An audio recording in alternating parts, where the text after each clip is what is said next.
इस वृत्ति को संशय कहते हैं, नहीं?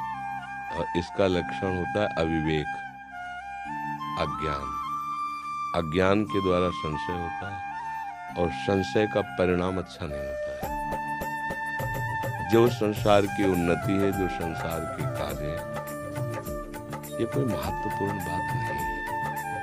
100 खरब रुपया कमा लिए, पूरा विश्व तुम्हें जान रहा है, लेकिन तुमने जिसको जानने के लिए तुम्हारा जन्म हुआ है उसको नहीं जाना। तो मरने के बाद तुम्हारे हाथ क्या लगेगा? भाई, एक शरीर की सीमा है इसके रहने की, 60 वर्ष, 70 वर्ष, 80 वर्ष, 100 वर्ष, 1000 2000 तो है नहीं। इसके बाद आपके पास रहेगा क्या? आपके विचार, आपके किए हुए सत असत कर्म, बस। जिस विचार से आपने सत असत कर्म किए, वही संस्कार आपको अगली योनि दे देगा। आपका आज का पढ़ा लिखा, आज का पद, आज का व्यवहार, आज का यश, आज की संपत्ति आपके किसी काम नहीं आएगी। विचार पूर्वक समझ रहे ना? तो हमको थोड़ा विचार करना चाहिए कि जीवन का लाभ क्या है। अभी मतलब उस लाभ की तरफ हम देख नहीं पाए। जीवन का लाभ क्या है? सत्य क्या है? विश्राम कहाँ है? शांति किसे कहते हैं? सुख का स्वरूप क्या है? जब ये प्रश्न आपके अंदर खड़े होने लगे तब तो मार्ग खुले। अभी तो इन प्रश्नों का प्रादुर्भाव ही नहीं हुआ है।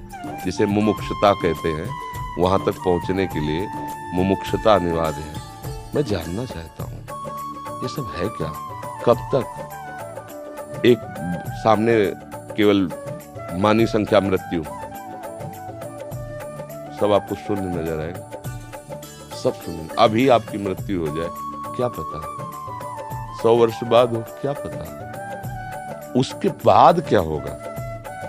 हमें अपने देश लौटना है। विदेश में हम कार्यरत हैं, लेकिन सरकारी आदमी होकर के हम अपने देश के हैं, अपने सरकार के हैं। तो आपको जितनी सुविधाएं मिली उनका भोग कीजिए। परिणाम में आपको सरकारी सुविधाएं और मिलेंगी और सरकार आपको पदोन्नति देगी। ऐसा होता है ना, जब आप सरकारी आदमी बन के जाओगे, आप अपने पर्सनल से जाओगे तो हानि लाभ आपको भोगना पड़ेगा। और वहां से मकान तो उठा के लाओगे नहीं। ऐसे ही कुछ थोड़ा सा भावना बनाइए कि हम श्री भगवान के हैं, श्री कृष्ण के हैं। पूरा विश्व श्री कृष्ण का है। मुझे श्री कृष्ण की सेवा मिली है। अलग अलग सेवाओं के स्वरूप है। कोई व्यापार करता है, कोई नौकर, लेकिन वो है ना भगवान की सृष्टि में। अगर उस सेवा को भगवान का मान लो, हर समय नाम जप करते हो और ये विचार करो कि यहाँ की उन्नति का कोई महत्व नहीं। भले किसी पद पर पहुंच जाओ, आपको गर्व नहीं होगा, बढ़िया जीवन चलेगा। यहाँ की संपत्ति का कोई महत्व नहीं है। संपत्ति सांसारिक भोग सामग्री देती है। भोग सामग्री इंद्रियों से भोगा जाता है। इंद्रियों से भोगा हुआ हर विषय मिथ्या है, स्वाप्निक है, उसका कोई महत्व नहीं। क्योंकि ज्ञान नहीं, इसलिए वो बात समझ में नहीं आती। अब हमारा जीवन सही मार्ग पे आ जाएगा, कोई संशय नहीं रहेगा। हर क्रिया भगवान को समर्पित करो।